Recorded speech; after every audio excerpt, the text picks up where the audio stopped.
오늘의 말씀은 마태복음 19장 23절에서 26절까지입니다. 봉독하겠습니다. 예수께서 제자들에게 이르시되 내가 진실로 너희에게 이르노니 부자는 천국에 들어가기가 어려우니라. 다시 너희에게 말하노니 낙타가 바늘귀로 들어가는 것이 부자가 하나님의 나라에 들어가는 것보다 쉬우니라 하시니 제자들이 듣고 몹시 놀라 이르되 그렇다면 누가 구원을 얻을 수 있으리이까. 예수께서 그들을 보시며 이르시되 사람으로는 할 수 없으나 하나님으로서는 다 하실 수 있느니라. 아멘. 아멘. 우리나라 특전사의 그 구호는 안 되면 되게 하라입니다. 상당히 멋있어 보입니다. 불가능이 없다는 것입니다. 하지만 20세기 이후 계속해서 전투를 벌이고 있는 세계 최고의 군대로 불리는 미군들의 작전회의에서는 참모들이 확신과 열광에 차서 지휘관에게 다 할 수 있습니다. 예스 하는 대신에 냉철하게 할 수 있는 것과 할 수 없는 것이 무엇이고 지휘관이 생각하는 그 작전에 있어서 걸림돌이 무엇인지를 분명하게 이야기를 합니다.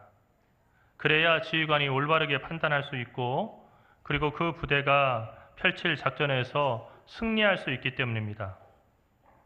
소통의 부재는 둘 이상의 사람 사이에 대화가 거의 없다는 뜻만은 아닙니다. 2시간씩 이야기를 해도 혼자 1시간 50분을 얘기하고 나머지 사람들이 10분 땀 흘리면서 얘기한다면 그것은 소통이라 할 수가 없습니다.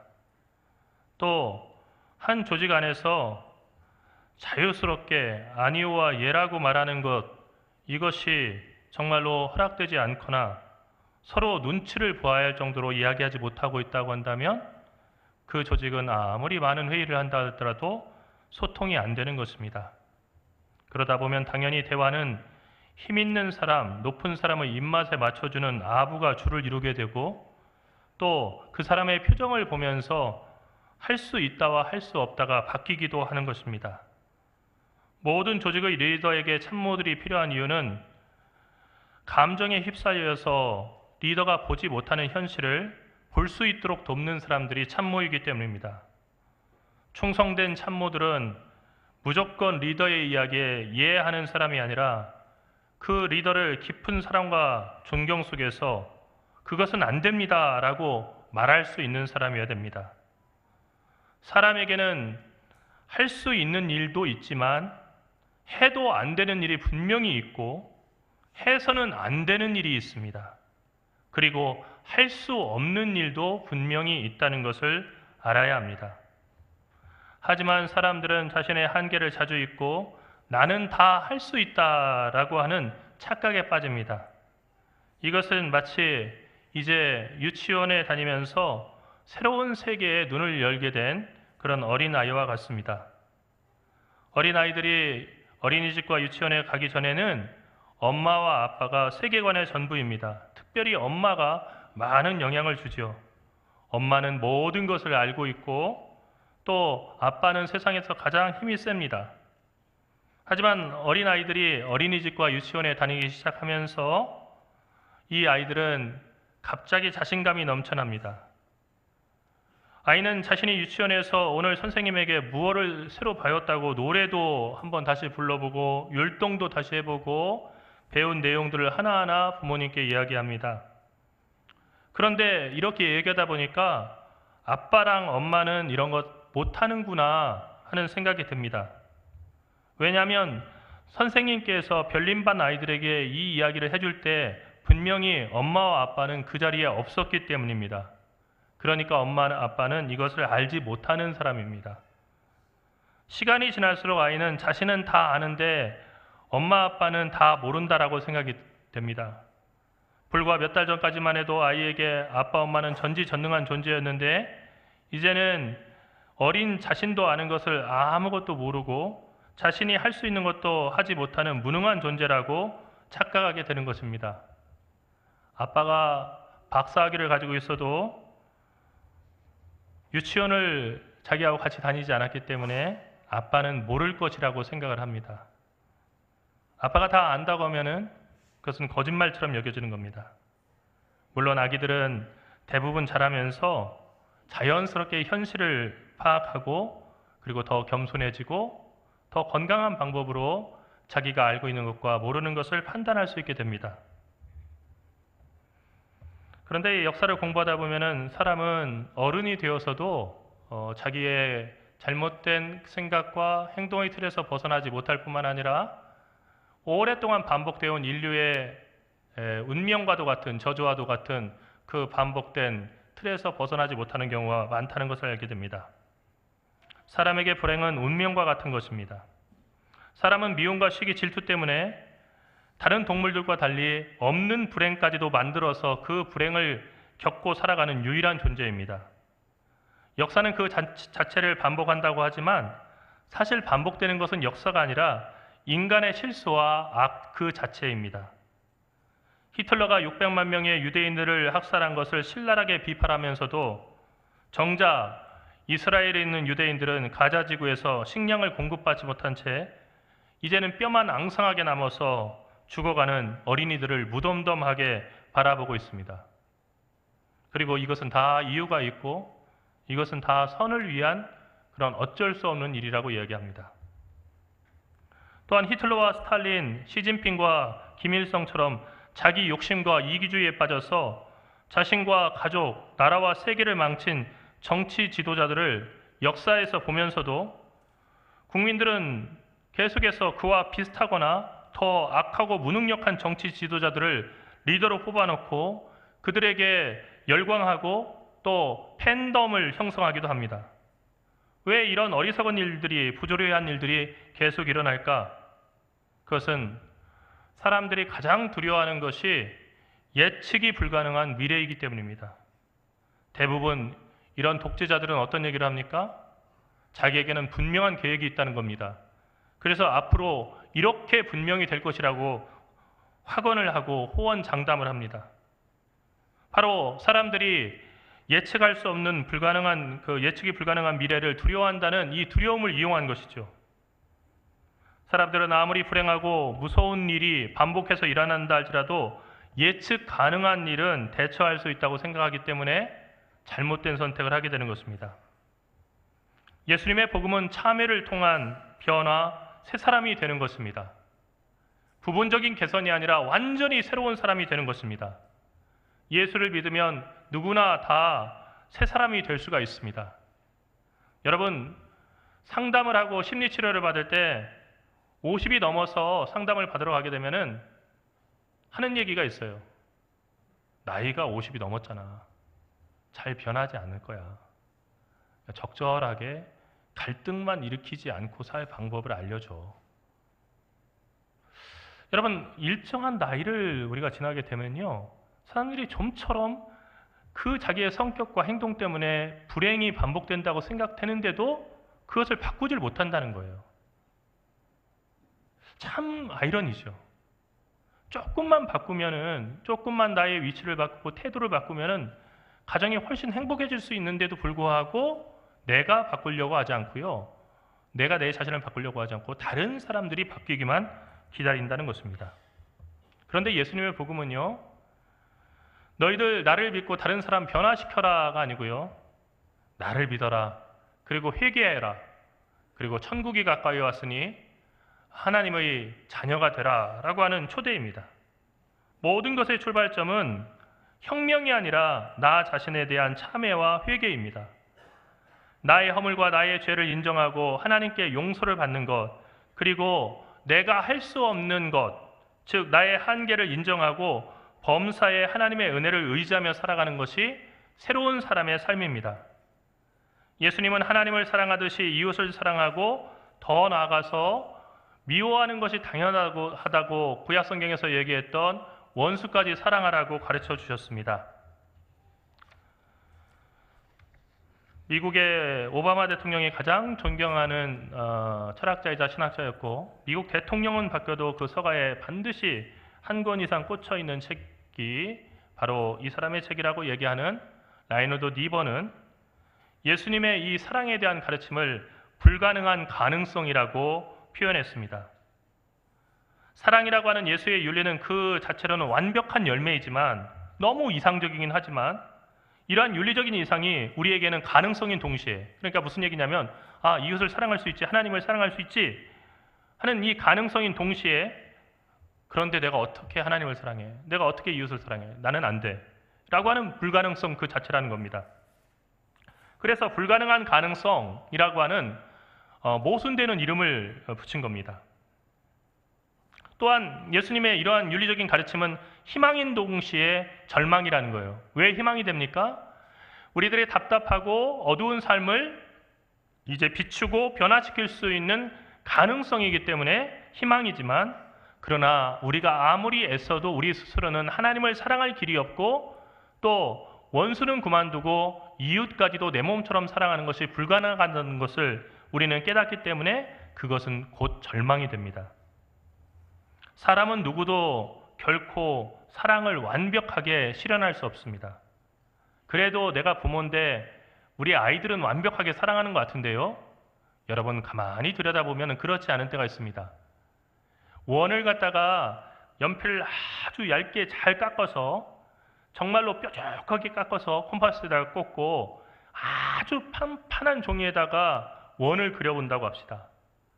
그러면 끊어지지 않고 잘 연결된 원이 되는 것 같지만, 현미경을 통해서 그 원의 홀을 갖다가 보게 되면은 부분이 굽어 있고, 그리고 중간중간이 끊어져 있는 불완전한 원이 그려져 있는 것을 보게 됩니다. 완벽한 원은 우리 머릿속에만 있습니다. 현실에는 완벽하고 연결되어 있는, 하나로 연결되어 있는 그런 원을 볼 수 없다는 겁니다. 그러면 결코 하나님도 이웃도 우리는 사랑할 수 없는 겁니까? 성경은 하나님 사랑하라, 이웃 사랑하라 라고 요약되어 있는데 우리는 아무도 사랑할 수 없는 걸까요? 리버는 성경 말씀을 통해서 그 방법을 제시합니다. 그 방법은 사람은 하나님의 명령에 따라 회개하고 감사하면서 사랑이라고 하는 이상을 추구할 수 있다는 겁니다. 여러분, 어떻게 사랑해야 되냐면은 회개하고 감사하면서 사랑해야 한다는 거예요. 내 안에 남을 사랑할 수 있는 선이 가득 차 있기 때문에 그 열정으로 남을 사랑할 수 있는 것이 아니고요.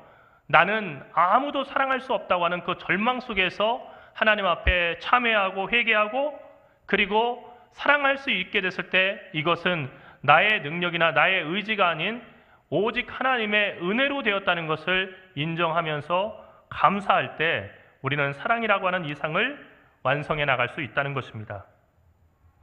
사람을 영원한 죽음에 이르게 하는 것은 자신의 선에 대한 도취와 교만입니다. 인간 안에 있는 선 안에는 가장 큰 악이 들어있다고 하는 것, 이것이 창세기부터 일관되게 성경이 이야기하고 있는 겁니다. 또 인간의 악 가운데, 그 악 가운데도 하나님의 선이 숨어 있습니다. 100% 선과 100% 악만 있는 것이 아니라는 것입니다. 지금까지 내가 이루어놓은 것은 다 완벽하고, 그러니 나는 절대적으로 선하다는 착각이 바로 교만입니다. 하지만 인간은 잠시도 하나님을 떠나서는 살 수가 없습니다.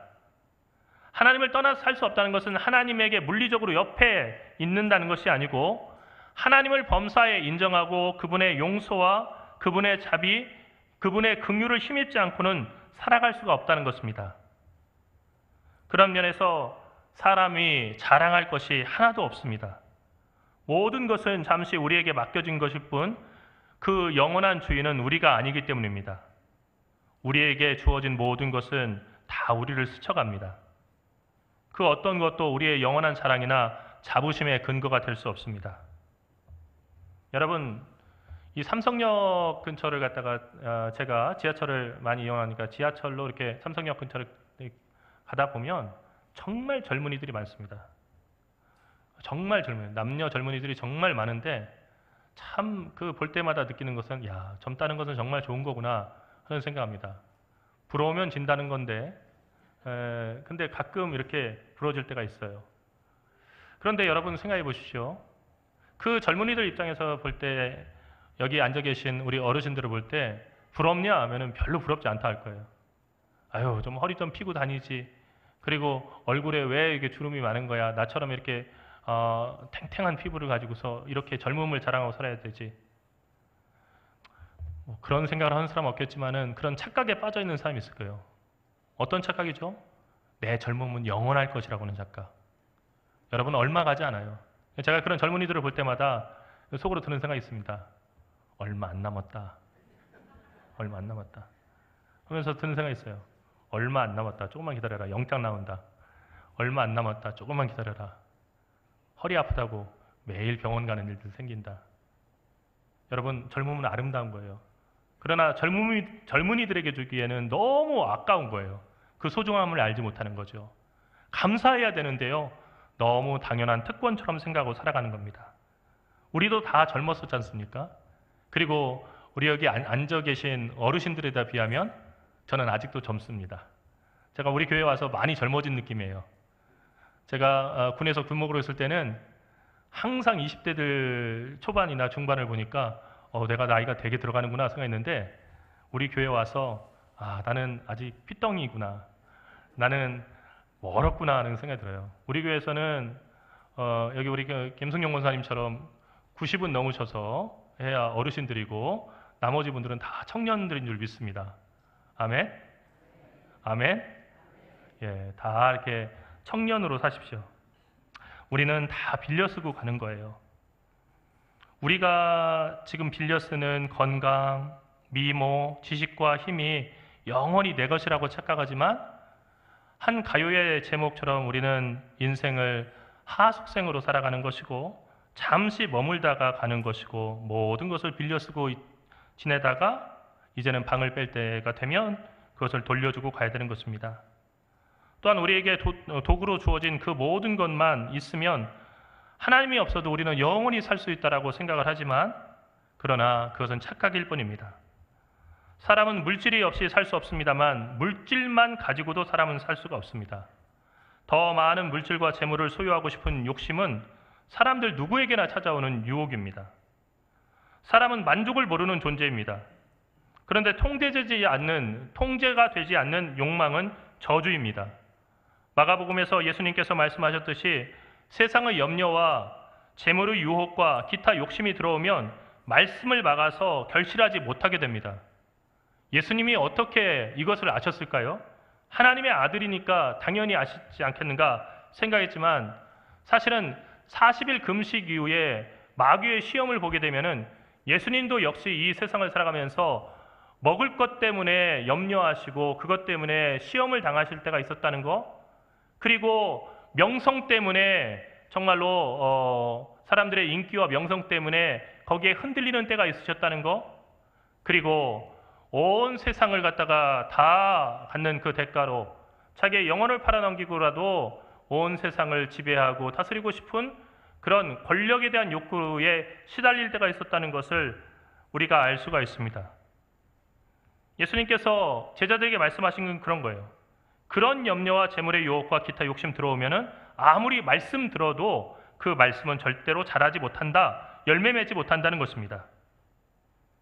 그 말씀이 30배, 60배, 100배 결실할 때 하늘 아버지께서 기뻐하시는데, 그런데 우리 마음속에 염려와 유혹, 욕심이 가득 차 있으면 온통 나로 가득 차 있어서 그 말씀이 뿌리를 내릴 데가 없고 뿌리 내리지 못한 말씀은 결국 말라 죽게 되고 그래서 결실할 수 없게 된다는 것입니다.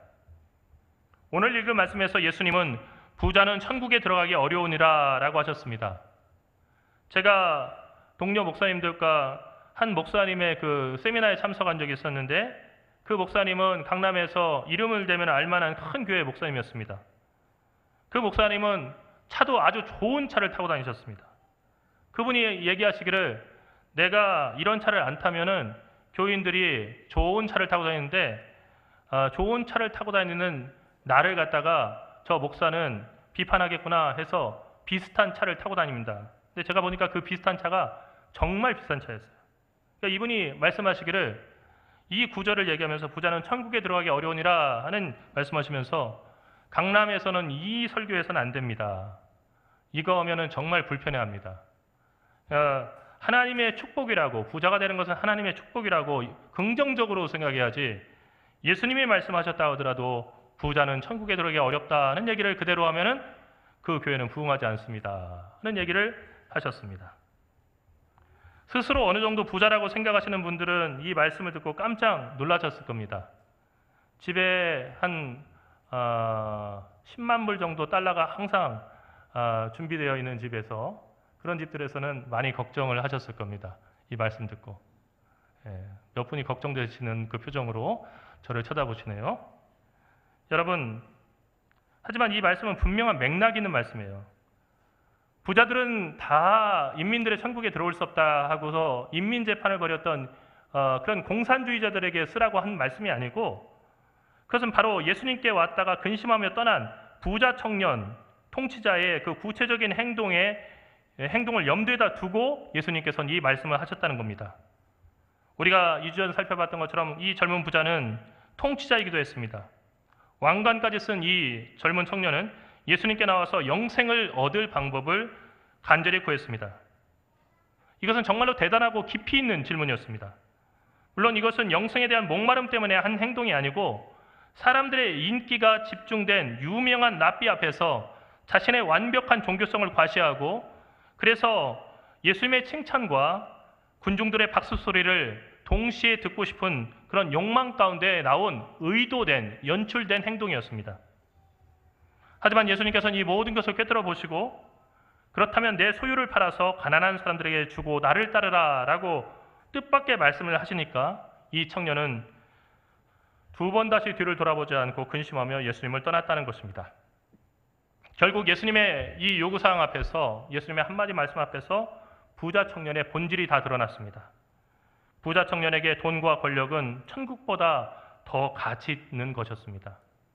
여러분, 우리는 그렇지 않다라고 장담할 수 있을까요? 미국의 슈퍼로또 같은 경우는요, 몇 번의 그 로또가 합쳐져 가지고요, 거기서 나오는 그 상금이 축적이 되는데 1,000몇백억 막 이렇게 되는 그 슈퍼로또들도 많이 있습니다. 그런 슈퍼로또가 당첨될 때 엄청난 그런 뉴스도 나오고, 또 그렇게 축적이 될 때 사람들이 정말로 그 로또 파는 그 가게 앞에서 장사진을 치고 있는 것을 자주 볼 수가 있죠. 그런데 여러분, 만약에 여러분 앞에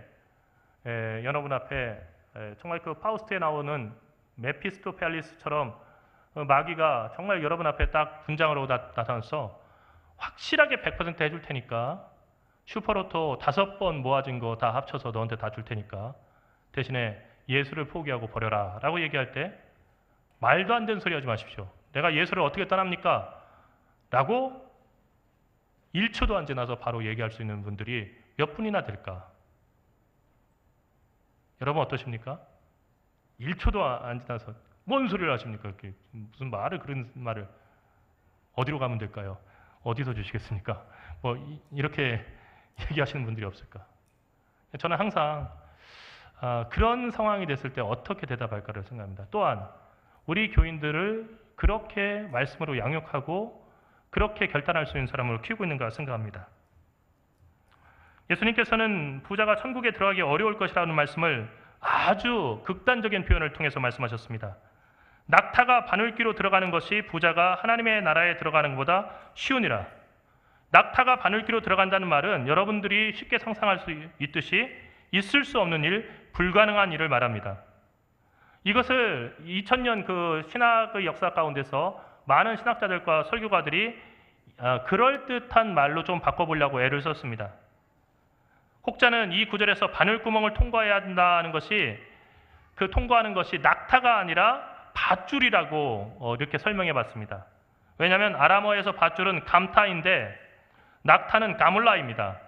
사실 글자도 상당히 많이 비슷하고 발음도 많이 비슷합니다. 이 아람어 구절을 그리스어로 받아 적는 그 번역의 과정 속에서 복음서를 기록한 사람이 착각했을 거라는 거죠. 그래서 부자가 천국에 가는 것은 밧줄이 이 바늘길을 통과하는 것보다 더 어렵다는 얘기를, 낙타가 바늘길을 통과하는 것보다 더 어렵다라고 훨씬 더 어렵게 얘기 썼다는 것입니다. 하지만 이것이 사실이라고 할지라도 이것은 예수님의 뜻을 왜곡하는 것입니다. 전후 맥락을 보면 전혀 그렇지 않다는 걸 알 수가 있습니다.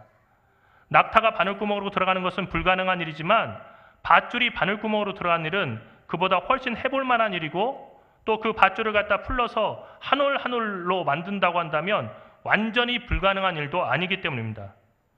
또 다른 설명이 있습니다. 그것은 여러분이 성지순례 가면 많이 듣게 되는 설명인데요. 예수님께서 말씀하신 바늘구멍이 바로 고유명사라는 것입니다. 즉 지금도 남아있는 예루살렘 그 성문, 부분이 남아있는 예루살렘 성문에는 바늘구멍이라고 불리는 낮고 좁은 성문이 있는데, 바늘구멍 문을 낙타가 통과하려면 높이 지고 가던 짐을 다 내려놓고, 그리고 다리를 낮춰가지고 다리를 구부려서 구부정하게 또 무릎을 꿇어야 간신히 그 문을 통과할 수 있었다는 것입니다. 하지만 낙타가 낮고 좁은 성문을 지나가는 일도 어렵지만 불가능한 일은 아닙니다. 예수님께서 낙타가 바늘귀로 들어간다라고 하는 말씀을 하신 것은 그만큼 부자가 천국에 들어가는 일이 있을 수 없는 일, 불가능한 일이라는 것입니다. 그런데 그 부자는 모든 부자를 얘기하는 것이 아니고 바로 하나님의 나라와 자기가 가진 그 재산 가운데서 이 부자 청년처럼 뒤도 돌아보지 않고 재산을 선택한 그 부자들을 이야기하는 것이죠. 그러므로 예수님의 말씀은 부에 대한 염세적이고 비판적이거나 악마적인 그런 정죄에서 나온 말씀이 아닙니다. 많은 부자들의 행동을 보면서 이런 결론을 그렇게 말씀하신 겁니다. 우리도 그렇게 될 수 있다라고 하는 가능성을 말씀하신 것입니다. 사람이 천국에 들어가기 위해서는 참회하고 회개해야 되는데 자신에 대한 자부심과 교만 때문에 그러기가 매우 힘들다, 아니 불가능하다 하는 것이 예수님의 말씀이었습니다. 제자들이 이 말씀을 듣고 깜짝 놀랐습니다. 제자들이 옆에서 지켜보니까 부자 청년은 자기 발로 찾아와서 영생의 길을 물을 만큼 진지하고 신앙적인 사람이었습니다. 또한 십계명의 계명을 예수님께서 다 말씀해 주시니까 들으면서 제자들인 자기들이 이렇게 꼽아봐도 자기들은 못 지킨 부분이 있었는데 이 사람은 그것을 다 지켰다라고 얘기했습니다. 예수님의 제자들과 다른 사람들이 볼 때 그 부자 청년은 완벽한 신앙인이었습니다. 그리고 완벽한 아브라함의 자손이었습니다.